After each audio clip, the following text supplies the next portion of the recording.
All right, here's the start of my generator shed. Got lumber right there to enough to do the floor, and starting out with some bricks right here. Gotta get this leveled up, squared up with the new addition on the cabin. I'll leave about 5 foot of space in between them. This is gonna be an 8x8 building, 8 foot high in the front, 7 foot high in the back, sloping it towards the front of the cabin, which is off that direction there. And I have the door on this end of it, and that's going to be where I keep my generators at. So I'll be running power from there back to the inverter at the other corner of the cabin, and power from there back to this, so I can have 110 out here as well without the generator running. So this will be where I house my generators. I have 4 generators, believe it or not.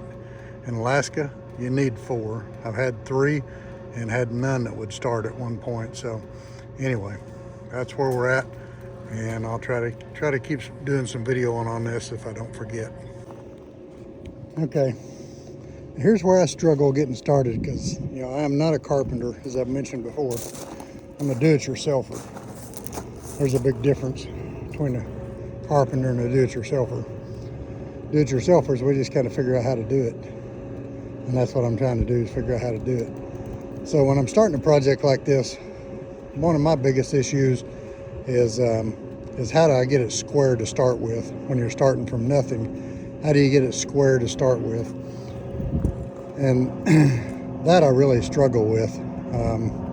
Right now I'm obviously crooked compared to my other building. I'll get it squared up with that, which means kind of everything's got to move. But what I did do was made sure my boards were the same length, and I screwed down a board on each end, and I squared the runners with that board, and then squared the runners with the board on the other end, and then went back and double checked to make sure all 4 places were square, and they were.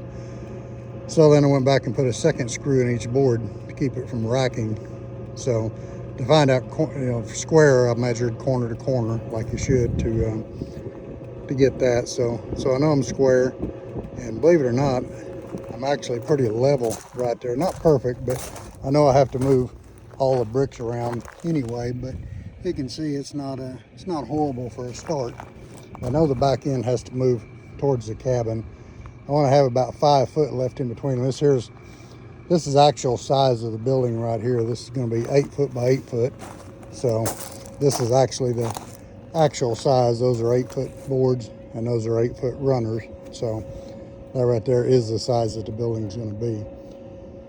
So now I need to probably run a line across the front of this to square this with the front of it, so it don't look completely stupid. And then square it to this building, so it don't look stupid, so it's square with this one, so I have the equal amount of space. So anyway, that's what I'm getting ready to start doing next, is to try to square it with the other building. So I got to start, and then once I get everything squared and the bricks set where they need to be, then I'll stand these all up, and they'll be standing up on edge, just like you would a house, actually, with 2x6 floor joists. So anyway, that's my next step, is to square it with the existing building and get it level.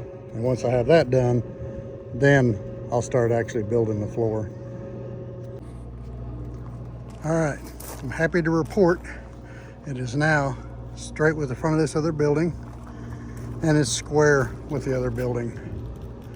Had to move some bricks around a little bit. I think it should be good right there. I gotta scoot these ones back here just about an inch on this one front corner, but other than that, it's level. It's just a hair low on the back side, but I'm gonna wait till I get some more weight on it, and then I'll re-level it before I put the floor decking on it. So, and I really need to scoot those other bricks back a little bit and scoot these front ones back just a little bit underneath it. So I gotta do that yet, so I better go ahead and do that. All right, here we go. Having mistakes of plenty already. So it's 8x8. I used an 8 foot board down the side. I put the end cap on it. And I got another one that'll go in there to double that one. But anyway, I noticed that I was 3 inches too long. So, which means I got to come back and cut 1.5 inches off of each end of that board right there. If I took it all off of one end, then I would have to move all my floor joists. So I'll just take the end cap back off of it, take 1.5 inches off each corner of that, and then I'll be able to go again. So in the meantime, I just put 2 screws in the ends of each one of these. I have joist hangers that will go on them all, and then corner brackets for the corners. And then I also have hurricane ties that I'll put on every joist down to the runners there as well.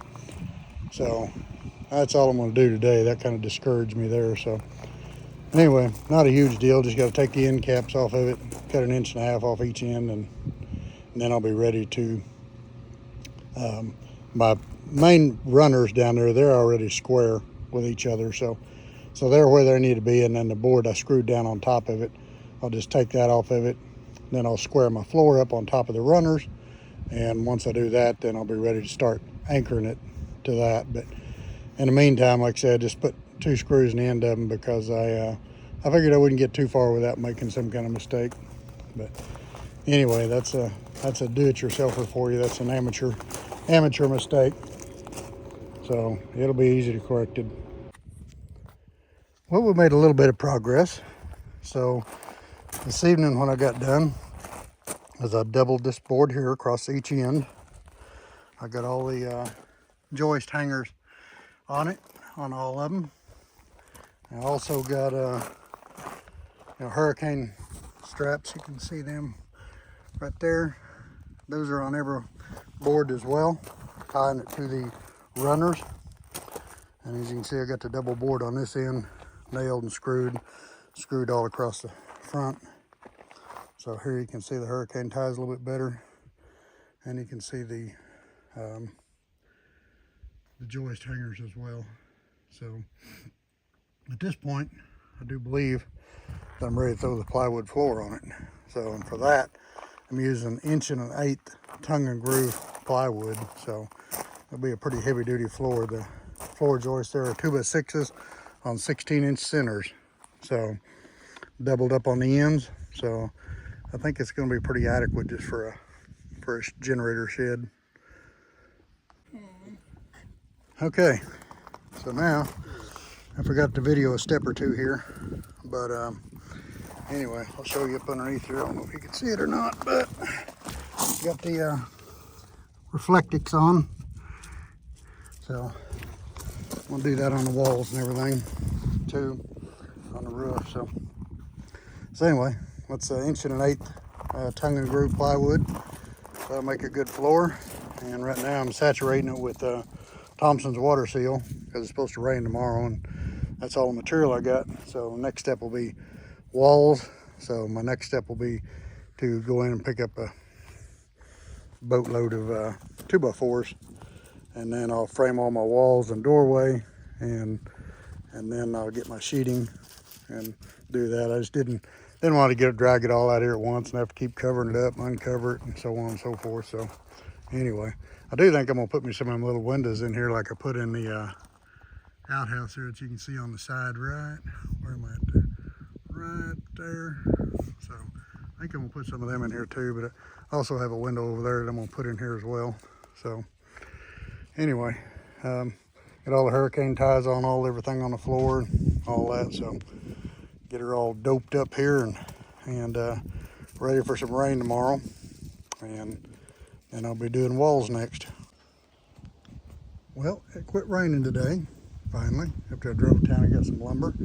I got out the nail gun, picked up a handful of 2x4s, and I got a new door while it was on sale. So now I'm gonna start cutting 2x4s and start framing up some walls. That's what I'm gonna do right now. All right, I forgot a couple of steps on video in there. Well, you can see we got the back wall up. Now we're working on the front wall. This one will have the door and a window in it, so getting that all laid out here for that, and then we'll stand that wall up. Then we'll do the 2 side walls. So I forgot about all that, but anyway, got a double stud here with, you know, jack stud. Got 3 over here, 2x6 headers. That's all I got room for. So the front wall will be a little under 8 feet. So my siding will overlap on the bottom 2x down there. So we're getting ready to lay out for the window next. All of them pretty close. Right. We got a sidewall up. You can see now how much slope it's going to have on the roof. So there's that. That's 3 sides up. 1 more to go. It's gaining though. Perry and Tyler's really helping go to town on that thing. All right, we got the other wall up. So now it's ready for sheeting and rafters, so that'll be another trip to town. All right, unfortunately it's gonna have to sit like this for a couple of days. I hope it don't rain a whole lot, but I know I gotta get to town and get lumber, but I'm kind of tied up for the next couple of days. But anyway, I'm gonna do a 10-foot square roof on it, so I'll have about a foot of hangover on the front and back and each side. So that'll be adequate. I probably should go a little bit more than that, but that's what I'm gonna go with. So just to save some money, because the next step up is 12 foot, and so it cost me another $100 or so to do that. But anyway, it's gonna be big enough. But anyway, got the door there. I think I showed you that a while ago. Right there, 218 bucks. So framed up for my window. You see sitting over there, a good used window that used to be in the front of the cabin. So I think I got everything stiffened up good enough. I got to take out this one 2x right here, across right here, put it up here on the top, and just because that's how I measured it and that's how it's got to be. So anyway, I think we're pretty good shape. Just got to get another, I don't know, another $600 or $700 worth of materials, I guess, probably. So this sure gonna be nice to have a place for my generators. I know that.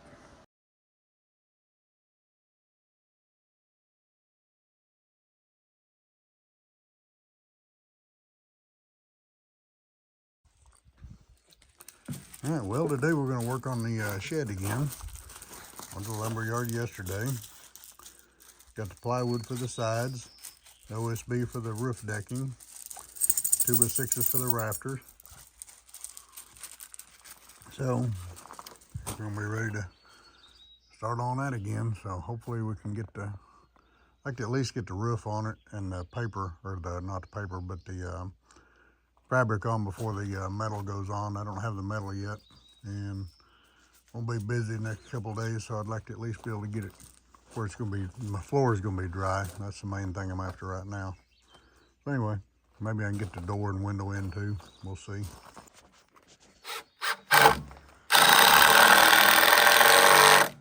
So what Tyler's doing there, we're just putting on a couple of temporary boards to hold these outside rafters, and then we'll put the fascia board on, and then we'll set the others on there after that. So cut the notches, cutting the top of them so we can lay some 2x out to help support the outside one and help support the hangover on the roof.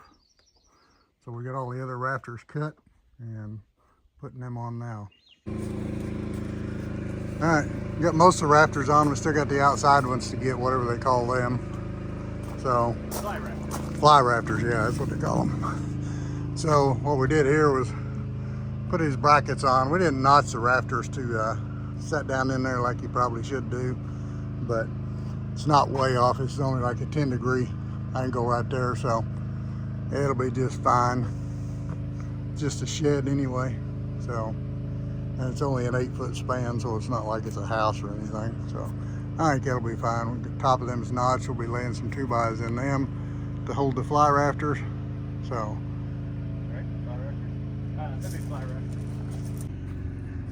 All right, now all the rafters are on, trying to shield the sun there. So now we're ready to put these 2x in. That goes out to this fly rafter.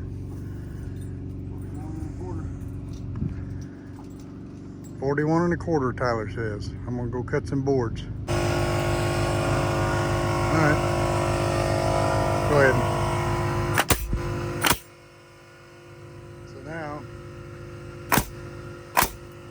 see what we're doing here as far as putting supports in for the fly rafters.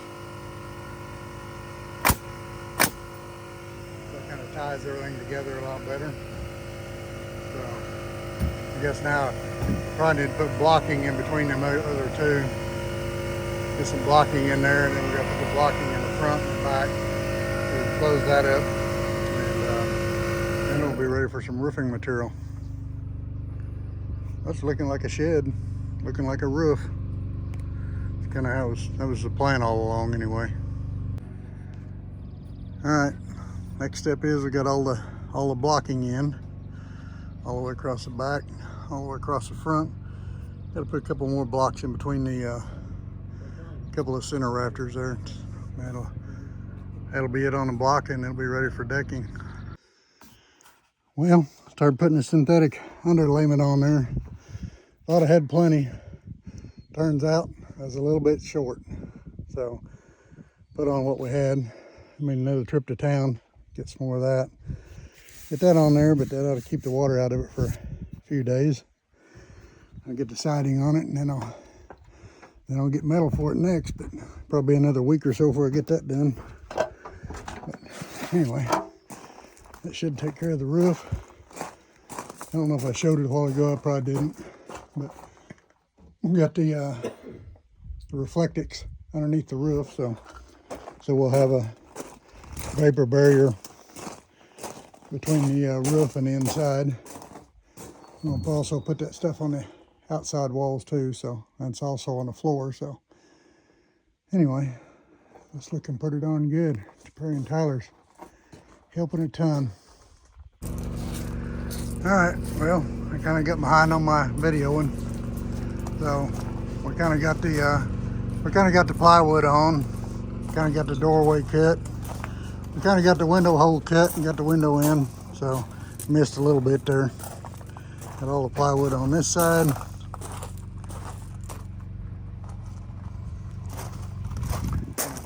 Lots of trim boards yet. Getting ready to stick the door in there. And then I'll go to town and get the rest of the stuff to finish up that roof. So, looking pretty darn good though. Man, look at this. All the foil stuff inside. It's gonna be a nice little building right here. Pretty happy with that. Got the header, all the header we could get anyway up over the doors and windows, so it'll be just fine. Break time now. Gotta have the water. Getting the old water bottle. I don't know what the temperature is today. I think it's in the 70s. It's like 73 or 74. So it's pretty toasty here today. So the old dog's walking around panting. Yeah, so yeah, that's definitely in the shade too. So it's gonna be nice. I'm excited about it. Well, we got the other two pieces of siding on. Got the door set in there temporarily. It's got to be shimmed to fit, all that. So getting ready to. We just picked up tools right quick. Trying to make it not be too late tonight. Gonna run to town, get the other materials we need to get going here. And go ahead and get my corner trim and window trim and stuff like that while I'm there. And what is that? Ever dried in, I get to put that other piece on the roof, and that'll keep it dry until I get the other piece for it, or the metal for it. So that'll probably be another week or two before I have time to do that. All right, we're back in the truck, headed to Home Depot in Molly. That's where we're going. Get some more stuff. Well, I forgot a few more steps on mine when I was recording, so anyway, the roof on mine is now finished. The trim is on it. Makes it look a lot better. Got a few more pieces of wood trim I want to put on, but you can see the roof. All green, matches my other roof. So, you can see it from down here. I'll come around the back side here. I'm gonna put a rain gutter on the back of it too, I think, but anyway, you can see the trim on it, so that's some more wood trim to go on it here, but that'll be my next next project I start on here in a minute. Try to have that finished today too. All right, all the trim's done. All the way around. All the trim I'm gonna put on it anyway. Got the gutter on the back. I'm not gonna run downspouts or any of that. I'm afraid it'd get tore off in the wintertime, so I'm just gonna try this. But anyway, I'll set a bucket out there to catch it so it don't dig a hole.